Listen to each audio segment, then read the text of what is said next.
So my prayer is that God will do it for us in the mighty name of the Lord Jesus Christ. And then secondly, we are not just teaching, I'm not just teaching this just like any other message. I'm preaching it so that we can look at our lives and say, Lord, this is what I want. And then every day by day we desire it and we become more like it.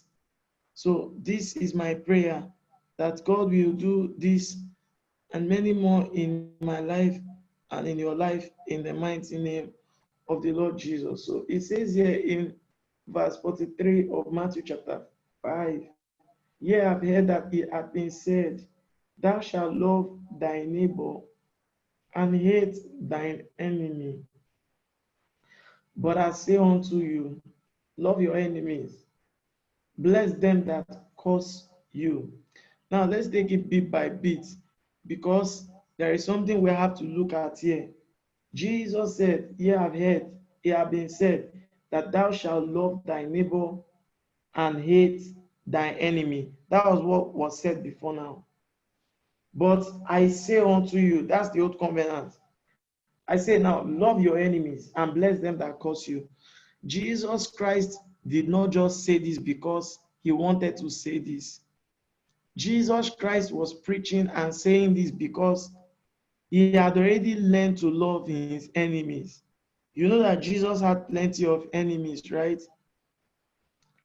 Jesus had plenty of enemies, those that did not love him, those that spoke evil about him, those that make jest of him. Jesus had many of these kind of people. But there is one thing I learned about the life of Jesus Christ, is love. How can people know that you and I are disciples of the Master? Is that we are able to love one another, you know. And every day, one of the things I look at is that, God, have I arrived to this kind of life? Because when I get to heaven, God will look at my garment of love. How did I love the brethren? And by the grace of God, if there is one thing I can say that God has helped me with, is to love the people of God, just as I love myself. I'm ready to give up whatsoever just for the church and just for the people of God. But God desires something deeper than that, even in my life and in your life. He wants me to be able to love my enemies. Now, who are my enemies? Because there is always a controversy in the kind of prayers that we make here. I always say this, that every prayer that I make, when you see me say, every power, fall down and die in the name of Jesus, scatter by fire. I'm not talking of human enemies. I don't have that business. My focus is the devil, all the evil spirits, because I know that they are the enemies of Jesus. Now, Satan is your number one enemy. He can't be your friend, and he can never be my friend. He will never be my friend. Even before I came here, I told God, and I was praying on my knees. I said, God, I have one desire. I want to strike the devil with all my heart, because he has caused me too much of pain on this earth. So I want us to understand that Jesus Christ is talking. Who are the enemies he's talking of? Who are the enemies? Those that are closest to you, friends, family, relative, your husband.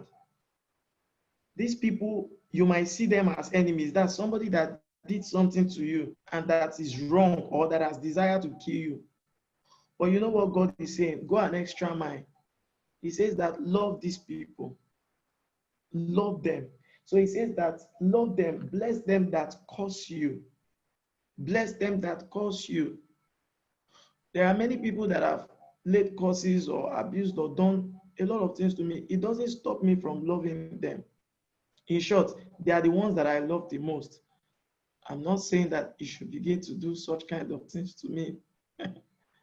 So, but God is saying here that we must do good to them that hate you and pray for them despitefully that use you and persecute you.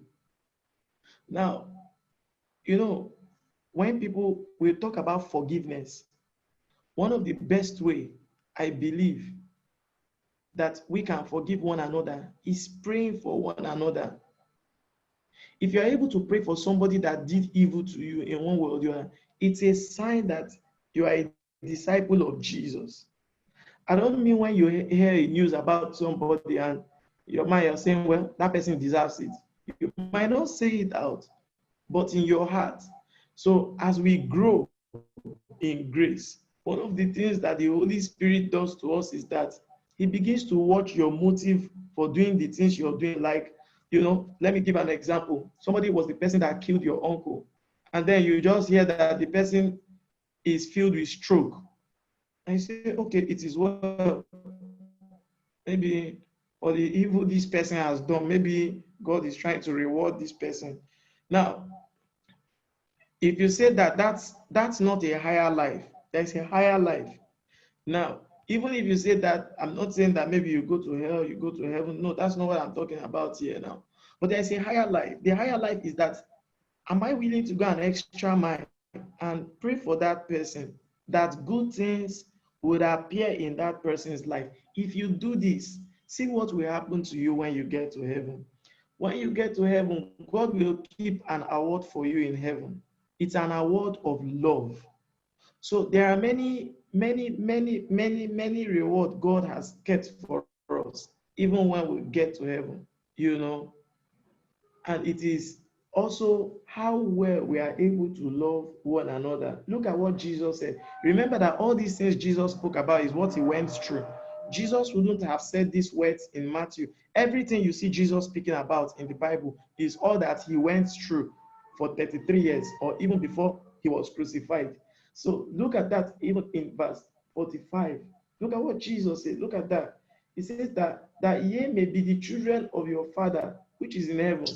For He maketh His sun to rise on the evil and on the good, and sendeth rain on the just and on the unjust. Now, I've always explained this to us. Many people want to see the Father. You can't see the Father. The Father is not a being or a human being that you see. No, the Father is a spirit, and you see it through the works. So that's why, Philip, other people, they're like, show us the Father. How can you see the Father? It's the life that I live that helps me to see the work, the spirit, So it's a life. Now, like the spirit of love is what shows me who the Father is. The spirit of gratitude is what shows me who the Father is. The spirit of humility is what shows me who the Father is. Where did I see all that? I see it in the life of Jesus Christ. So if people see it in my own life, it is the spirit of my Father that is living inside of me now. I went for evangelism and I slept. And the best times that I have great revelations are always when I go out for evangelism. That's to show you the mystery behind evangelism. And then somebody said to me and said, that's by maybe revelation, something like that. Says, I see the spirit of your Father, or I see the spirit of your Father preaching. I'm not like, my Father preaching. I was trying to understand until I understand that the works that we do is not you doing it. Somebody is doing it through us. And that is why God many times always deserves all the glory, because it is His grace that has brought us. Every spirit and every soul in heaven is always doing one thing. They are always thanking God in heaven for just one thing. They are not thanking God in heaven for all the wonderful things God gave to them. No, just one thing. One thing they are always thanking God in heaven. Every spirit, every angel is thanking God for one thing. And when you get to heaven, it will be like that. They're always thanking God. Thank you. Thank you for Jesus. Thank you for dying on the cross for us. They're always thanking God because of the finished work of Jesus on the cross. You see, the finished work of Jesus on the cross is because of love. Love. Love. So heaven is all about the story of love. I've heard some preachers say, I don't want to go to heaven because of this. It's because they have not understood what heaven is. When you understand what heaven is, you will also desire to go to heaven. Yes, it's part of it. It's a story. God has prepared glorious and wonderful things in heaven. Now, I'm not saying that that must be our target, but I want us to know too that heaven is built in such a way to accommodate everything that the believer has done here on the earth. So it's called the works of righteousness. So look at that again. Let's go. He said, for if ye love them which love you, what reward have ye? What reward have ye? What reward have ye? That confirms to you that there's a reward. What reward have ye? If I love somebody, that's very close to me, I don't need any reward. I'm doing it out of my selfish interest. Because if you love the president, what do you do? What good thing do you do? If you love Donald Trump in your country, is he not your president? Are you not supposed to love your president? In short, if you love him, there's a possibility that you get some accolade for loving Donald Trump or for loving, your prime minister over there. You don't do any special thing by loving them. So that's why he says that what reward? But there is something that you do that there is a reward for it. Do not even the publicans, they say, the publicans, the Pharisees, what God is trying to say here is that our righteousness must exceed that of the publicans, the Pharisees, let's say the worldly people, the religious people. We must crave for a higher life, a higher standard, So this is the kind of life that God wants us to live. That's why I told myself that I will not judge people based on what I see. Sometimes you don't know the life somebody is living. You don't know what somebody is doing. You might just stay there and, maybe you just judge somebody because of what you see and the way you see it and the way you see that. No, you must tell God, and it's a grace. God must impute inside of me the spirit of love. If this was even in our marriages, in our home, I'm telling you, there won't be problems. There won't be problems. Because you have a desire to love. The spirit of love is inside of your heart for one another. Because listen to me, offenses will come. People will do you evil. That one, I have set my mind for it already. I'm already ready. Whatsoever I'm going to see in the ministry, I'm ready. There are brethren, we have gone to their houses and we have knelt down. And we have said, please, okay, if it's pastor that wronged you, forgive pastor. Let's move on. We are all brethren. Say, no, no, no, no. At that moment, there's nothing I can do. See, there's something also the Bible says in somewhere also around Matthew. It talks about, how to restore your brother. There are steps you must take. And then you cannot be holy than scriptures, or you cannot be holy than the Lord Jesus that has given up a pattern. If you have followed this pattern, because now we must be careful. We must be careful because so that you don't fall into a particular situation over and over again. It talks about restoring somebody back. If somebody offends you, you bring him, you try to talk to him. After you do that one-on-one, you bring him to one or two persons, then you bring him to the congregation, you bring him to a larger crowd. If the person, leave the person as a publican. Now, the funny thing is that many Christians too have not followed these steps, even before they declare somebody and say, oh, I'm not going to forgive this person.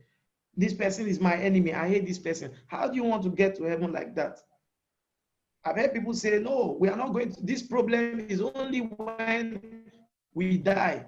When I get to heaven, we'll solve this problem. How do you solve problems in heaven? Who is going to listen to you there? It's only Satan that can solve those kind of problems, and he will solve it in the fire. God does not have that time to be solving my problem and your problem when we get to heaven. It is now. That is why a divorce story is filled with hatred. If you watch a divorce story, the story of a divorce, when you look at it, two people wanting to separate, come apart, is because somebody does not want to condescend. And then there is always a problem there. I pray that God is going to help us and give us grace in the mighty name of the Lord Jesus Christ. Let's look at something also in Matthew chapter 26. Now, when I always read this story, it surprises me of the step that Jesus took. That this was when Jesus, was about to be killed. And I know that when we get to heaven, there will be a lot of crystal balls. You will look and There are shelves in heaven and there are libraries in heaven of life of Jesus. You know, God gave somebody the grace to see the little life of Jesus when Jesus was small. It's an epic. I've never heard of that in my life before. I've always desired to try to understand the kind of life Jesus lived when he was little. I've always like, God, give me the grace if I can see this or I can understand it. And whatever God reveals to one, he reveals to all. And he was like, when Jesus was around 5 years old, the Father was ministering to him. Angels were coming to Jesus. They were always trying to tell Jesus, this is the reason why we created you. You are here on an assignment. Jesus did not become like, like, how am I going to, like a good person. He began to love. Jesus learned how to overcome anger. He learned how to overcome a lot of things. He did not sin, but he was overcoming. Every day was overcoming. It's not like because Jesus was divine too and he was man, then he had everything all perfect. No, he was growing in grace. That's why the Bible says that, how did the Bible put it? That he loved righteousness. Somewhere in Psalms, he loved righteousness and he hated evil. And then the oil of gladness was upon him. And then the Lord had anointed him. You see, he loved righteousness. He was growing in it. He was growing in it. So how do you grow in love?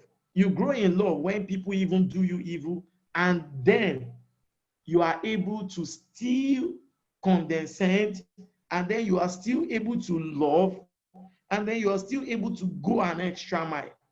If we put this in every area of our life, you live a peaceful life. You live a wonderful life. You live a wonderful and a glorious life. I pray that God will help us all in the name of Jesus. Matthew chapter 26.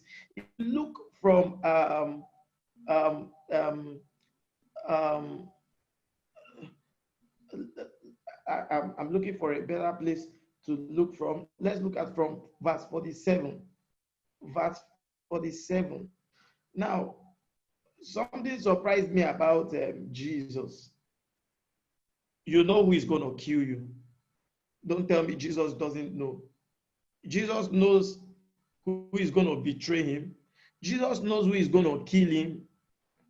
Naturally, if it were maybe us, we would have said something like, fire come down on that man that is close to me there, that wants to kill me. Oh Lord, arise and release fire. Praise God. But Jesus, having known all these things, God allowed it because God was trying to test the garment of love in the life of Jesus. It says, and while he yet spake in verse 47, lo, Judas, one of the 12, came, and him a great multitude with sword and staves from the chief priests and elders of the people. Now he that betrayed him gave them a sign, saying, whomsoever I shall kiss, that same is he. Hold him fast. For with he came to Jesus and said, Hail, Master, and kissed him. And Jesus said unto him, Friend, I don't know, this is a higher grace. Friend, I don't know, Sister Florence, can't you see that's a higher grace, right? Sister Bukola, that's a higher grace. And you call him friend. Somebody, now, I know this person is going to kill me. What if, if God does not help me, what I'm going to do is I'm going to push the person. Prophet says, I know this person is going to kill me. Just push him like this.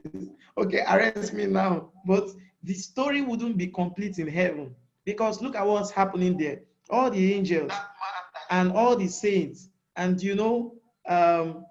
Abraham, Isaac, and Jacob. There are cloud of witnesses watching me even as I preach. Angels are all around me. The Holy Spirit is watching me. That's how it happens. Hebrews chapter 11, the clouds of witnesses. All of them were watching Jesus. It was a glorious moment. Do you know because of this, it has earned Jesus a glorious place even in heaven.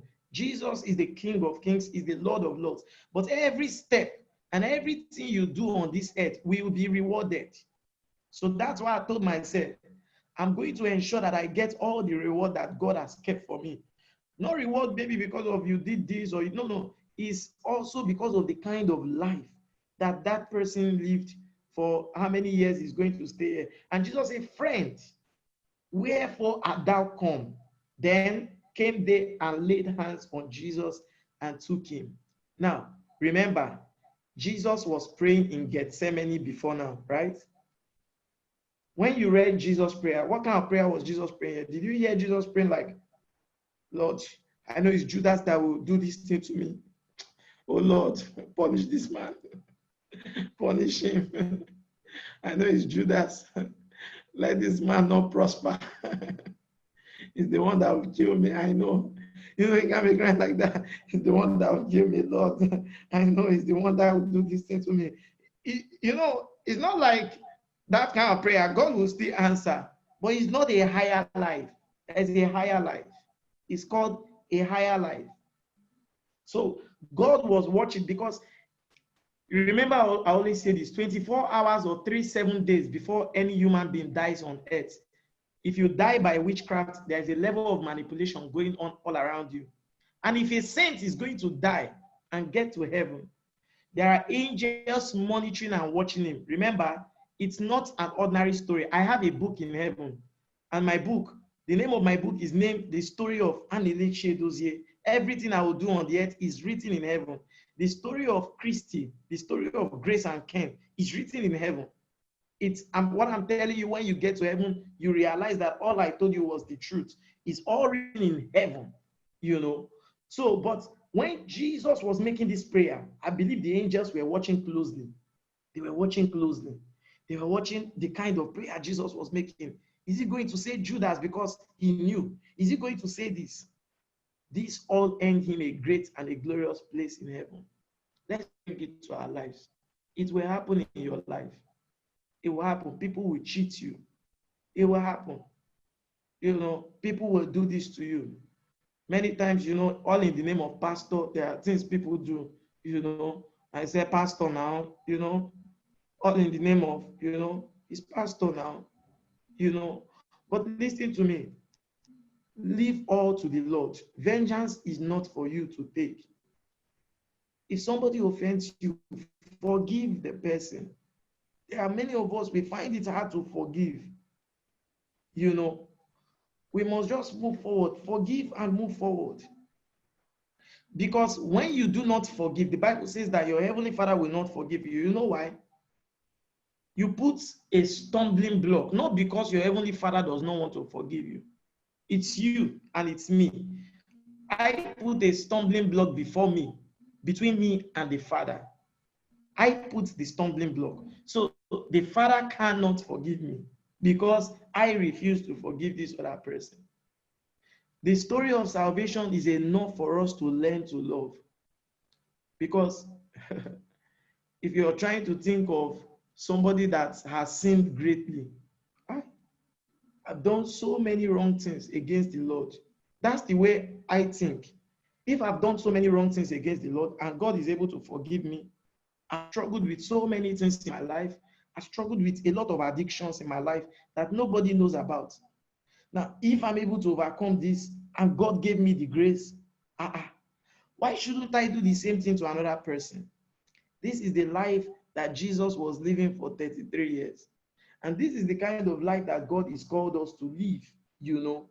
So if you read verse 38 in Matthew 26, it says, my soul is exceedingly sorrowful, even unto death. Tarry ye here and watch with me.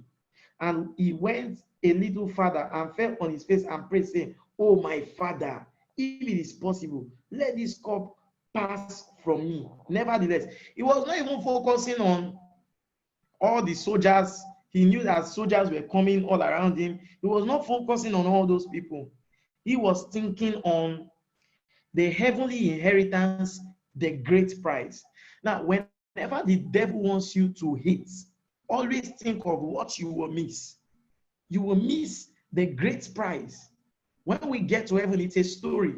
I and Paul and and Joseph will all see that and tell the story. We'll be telling stories of the earth. It was like this for me in heaven, on earth. It was like this. Look at that. We'll all be laughing. Now, God wants it that when you and I get to heaven, there will be no iota of evil in your heart for any saint, for any believer, and for any human being on the earth. Because if it's like that, when you get to heaven, you know what will happen? You would have been thinking of, oh, this person did me evil. God wants it now. Remove that thing from your mind. Remove it. And then learn to become a disciple now on the earth. So that when you get to heaven, that same love that is in your heart will be magnified in the heavenly world. It will be magnified. It will be magnified. And then you begin to think like spirits. And you begin to think like saints and angels, even while you are on earth. God wants you to start here on the earth, and then you take it to heaven. This is the kind of life Jesus wants us to live. Let's still go back to that Matthew chapter 5, Let's still go back to that Matthew chapter 5 and then expatiate some of these places in scripture, Now, another thing again is that there is a mystery about sin. Whenever we sin, naturally speaking, we just become enemies of the Lord. But until we look at the cross, the finished work of Jesus at the cross of Calvary, we become friends with him. Are you seeing? There is a price that Jesus Christ has paid to unite us even to the Father. Is the price of his death at the cross. Why did he do it? Love. Everything you will do here on this earth must be from the heart of love. Every giving, everything, giving your offerings, giving your money, giving your tithes, giving your strength, everything you will do in this life, if it is not from the heart of love, the Father will take it and throw it into a dustbin. He doesn't need it. For God will not collect any sacrifice that is filled with blemishes. Everything we'll do, our prayer, when your prayer goes to heaven, God is watching it. Is this prayer filled with anger or hatred? Is this prayer filled with love? Because there's a way you can now be praying now too. Your motive. Look at that. I can be praying. I can be making a prayer. Let me say something. Okay, somebody, maybe the person that hits me. Somebody hits me and then somebody now had an accident, and then the person is praying and is praying, oh Lord, fight for me, fight for me, fight for me. Now God is looking at the motive. What do you mean by fight for me? Who are you saying fight for me?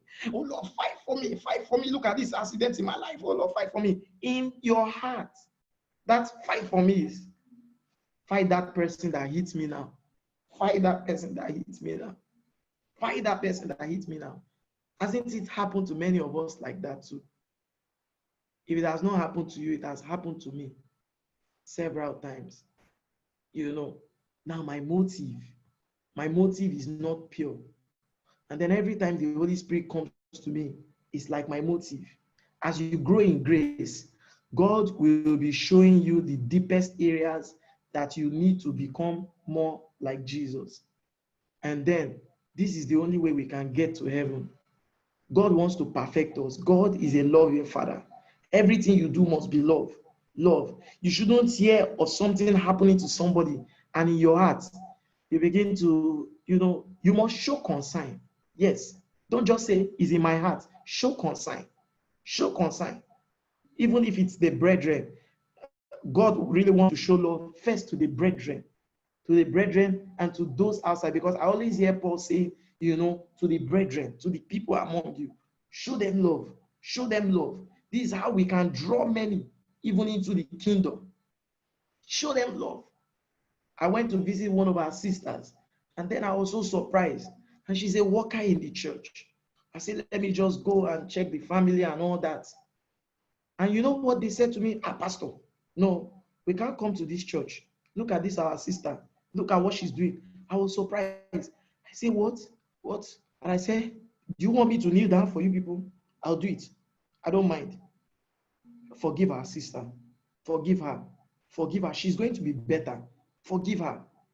Because of the life and the attitude of our sister, he did not allow those people to come into the kingdom. They say, we want to come. But when we look at this, our sister, I say, forgive.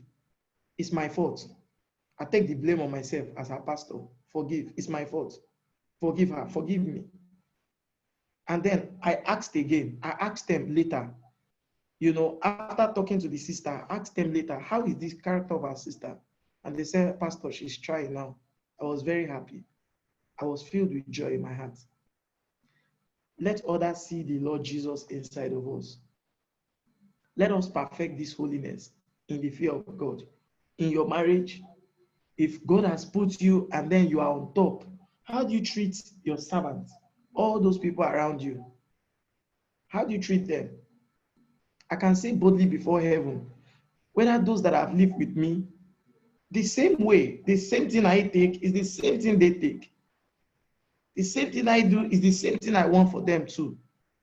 How do we treat them? Or maybe those that are serving us in one capacity or the other. God wants us to love. When we get to heaven, your garment of love must be glowing. It must be sparkling. That is called the garment of love. That is called the garment of humility. That is called the garment of righteousness. That is called the garment of holiness. You will pass through the gates of heaven. This garment must be complete. And that is why the Holy Spirit is there. The Holy Spirit is there to help us to become better. So right now, don't tell yourself, this is not a message to condemn us. Because even I that is speaking to you, I'm even praying that God will help me. Because there are many, many areas. There are many of the brethren that I have seen. And I have seen their attitude and their character. And I know this one is better than me. This one is better than me. I know it. I know that there are many, many people, even in the church, even in realm all over the world. This one, they are living godly lives. And when I see the lives, I say, God, help me to be like this sister. Help me to be like this too. And help me to be like that so that I can grow. I don't mind. It's not about men condemning you on the earth. It's all about what God says about you in heaven. Don't you want God to have a good story about you in heaven and say, this is my beloved son. I am well pleased with him. When this kind of life revolves all around you, I'm telling you the simple truth. There is absolutely nothing God will restrict from you. His blessings will be evident upon your life. For the prayer of the righteous always avails much before the presence of God. But for the righteousness of a man, it always exalts a nation. But sin is a reproach. Let's climb to this higher. It could be in our workplace. There could be somebody that is done so much and this. How much well do we love those people? And do we love them just as we love ourselves? Or is it all about myself, my family, myself, my children, myself? True love cannot happen or cannot have its way in this kind of life. Beloved, God is here to help us. You must cry every day of your life. This is what you need. This is what I need. It must be a cry in your heart consistently until you get it. I always tell people, and I'm serious about it, and because this discipleship class, I always want to help us to know some footsteps. I cannot remember when I prayed to God to give me this and to give me that, and give me plenty of money, give me good house, give me children. No. If it does not give me children, if it does not give me wife, it doesn't stop me from serving God. I've been serving God for many years now. It won't stop me from serving God. But there's something that I want always. I want that life, holiness and sanctification. You must press on to it with all your heart. If God sees you have that desire, He will not restrict it away from you. He'll give it to us. He will give it to each and every one of us. I know that God is set to do this work in your life and in life in the mighty name of the Lord Jesus Christ. And that thing again is praying for these people. Praying for them. Praying for your enemies. If you see them as enemies though, praying for them. Praying that God will bring them to the same light that He has brought you to. Praying for them. Praying for them. Praying for those people that they do not understand what you have understood. Praying for them. It could be your spouse, it could be the children and all that. The love must be evident. And now loving is trying to understand, what others might be going through. Trying to understand it. You can't say you love without giving. It's impossible. It's impossible. For when the Father said he loved, he did one thing. He gave his son, his only begotten son. The Father now gave him. Your love is not complete without that.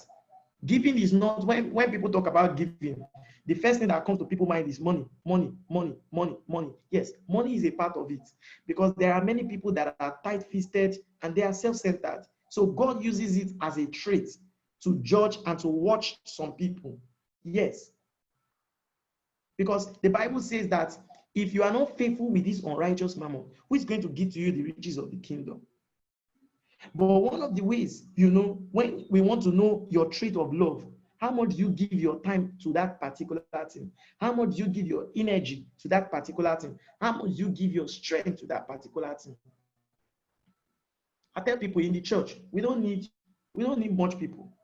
If I just see 5 people and then they are willing, they have love for the work of God, their mind is on the kingdom, they are diehard. Oh my God, revival. Huh. Oh my God, there will be great revival and sparkling all over the earth. It's just because we have not poured ourselves to a particular thing. When we pour ourselves to a particular thing and we release ourselves to it, what God will do, eyes have not seen it. There must be tremendous love for that particular thing. Love is the same thing also. Your wife, your husband. Love does not mean that somebody will not offend you or offenses will not come. It will come. But love means that in the midst of that particular thing, you are able to say, forget, I forgive you. Let's move on. Let's move on. We are brethren. Let's move on. God will give us this spirit in the name of the Lord Jesus. God will give us this heart in the mighty name of the Lord Jesus. The Holy Spirit will fill our hearts with love. Love. I don't mean the love of the world and all those kind of carnal and all those love that the world, all those love. No, I don't mean. When you love people, you tell them the truth. When you love people, you will tell them the truth for the sake of their souls. When you love people, you tell them the truth. You tell them the truth. You tell them the truth. Somebody came to me and was trying to give me an envelope. And then I was like, what am I going to do with this envelope? Like, I don't mean to make the person unhappy.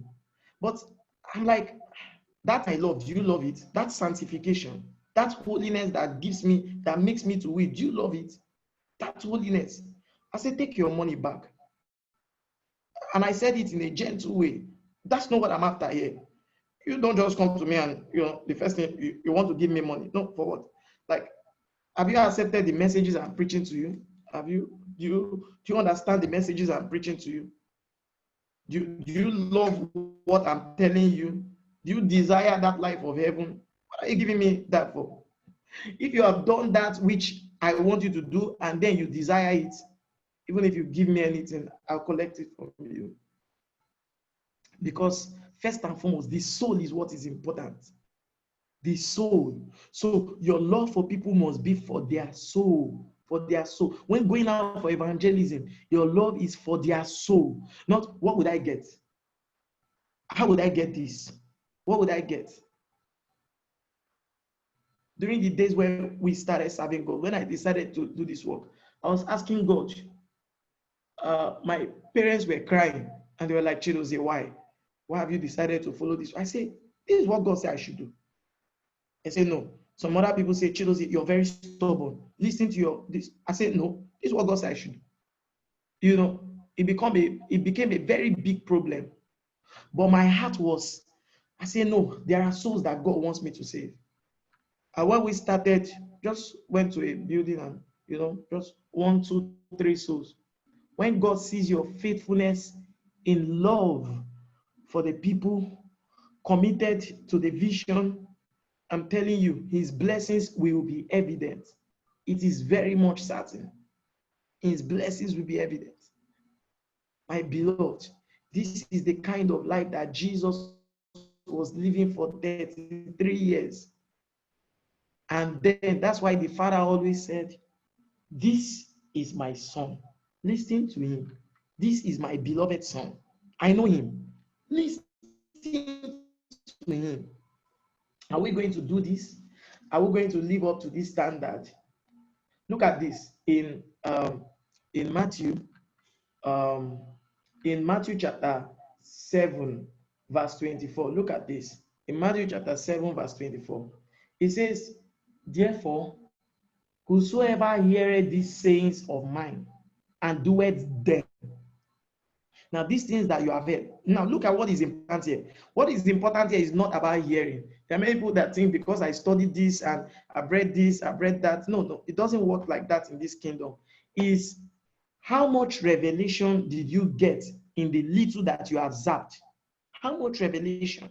He says that, "Therefore, whosoever heareth these sayings of mine and doeth them, look, I will liken him unto a wise man, which buildeth his house upon a rock." So, whosoever heareth these things and doeth them, every revelation or everything you begin to perfect is a revelation you already got in your spirit.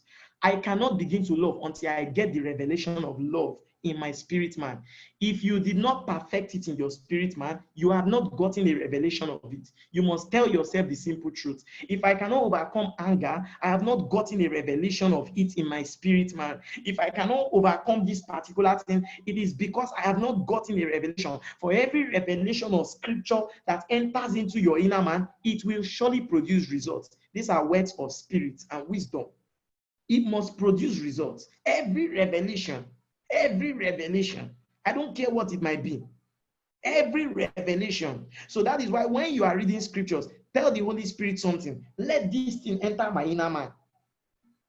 Let the birds of the air not carry it. You see, he says that this is the person I will liken unto a wise man. It's not because you hear this and you hear that and you hear this and you hear that and you hear this and you hear that and you hear this. Very good. You can have knowledge, but you have it with revelation. Now, are you living by it?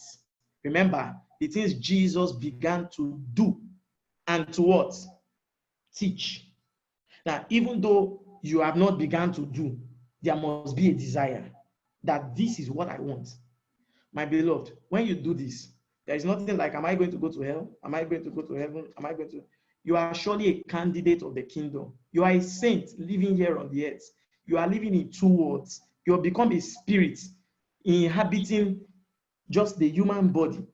There is something happening to you already. Even the angels of God know that this one, though he is on earth, he is living in the heavenly world. You can be living here on earth, but you are living in heaven. I'm not speaking out of scripture. You are seated with him in glorious and in high places. That's the revelation of that scripture. It's a life you live. Now, the Spirit of Jesus is now living inside of you. There's a song I heard from the Spirit those days, and it says something like, "Is Jesus living in my heart? Is Jesus living in my heart?" And then that was all I just said, and I just woke up. Is Jesus living in my heart? And I say, is Jesus living in my heart? Is Jesus? It's like a song they are singing. Is Jesus living in your heart? When we get to heaven, the melody of heaven itself will break our inner man. The ecstasy of God's joy, the ecstasy of his glory will burst our inner man. When you understand this, how can you be thinking of staying here on earth or something like that? How can you be thinking of acquiring everything here on the earth? Start now to start loving so that God can keep everything that, he has promised us according to his word. I pray he will do this in our life in the mighty name of the Lord Jesus Christ. We can go on and see the love of Jesus Christ, the temptation of Jesus Christ, the pain of Jesus Christ, the agony of Jesus Christ. In all those things, he always did one thing. He prayed for his enemies. In all those things, he prayed for them. Father, Lord, forgive them, for they do not know what they are doing. Father, forgive them, for they do not know what they are doing. I have felt a glimpse of this. I have been on the street with handcuffs by the police, taken around. I've been in the prison. And so So I can understand a little bit of the pain that comes in a man's heart when all this happens in your life. There is a pain, and God is saying, no, my son, follow the footstep of Jesus. Follow the footstep of Jesus. Don't cause these people. Sometimes, I just pray that God help me. I'm like, oh God, why don't you release fire down from heaven and shut down this world? Let this world close down. These people are doing so much evil to me. Just like close down this earth now. Just close it down so that all of us can go home. Just close it down, close it down. But I know that that is not the way the Father wants me to walk. He said, love, I know. I know they have done that to you. Love, it is not you they did that to. They did that to me first. So whatsoever happens to you, it is not you. It's Jesus they are doing it to. The battle on this earth is all about Jesus. Everything that is happening, it is Jesus. So every power that fights me, sometimes they have reported me, the ballet, the community. I say, I'm not, I don't use any power. I'm a young person. I don't have anything to kill anybody. Don't think like this about me. Don't think like this. It's Jesus. So, but I realized something, that it is not you they are really fighting. They are fighting the Spirit of God inside of you. If you choose to live this kind of life now, see what is going to happen to you. A lot of things will come your way. Don't be scared. Don't be scared. Don't be scared. Jesus wants to take you to a higher ground in the realm of the Spirit. And my desire right now, even as I close, and your desire must be, not just because you want to go to heaven, I want to sit closer to the glory of Jesus Christ, like Paul. Paul is close to the glory of Jesus. Dear Moody, Moody is very close. I heard Moody is very close.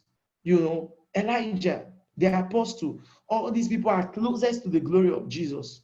Don't just tell yourself, I just want to go to heaven. I want to sit closest to the glory of Jesus. Yes, I don't want to be far away from Jesus when I get to heaven.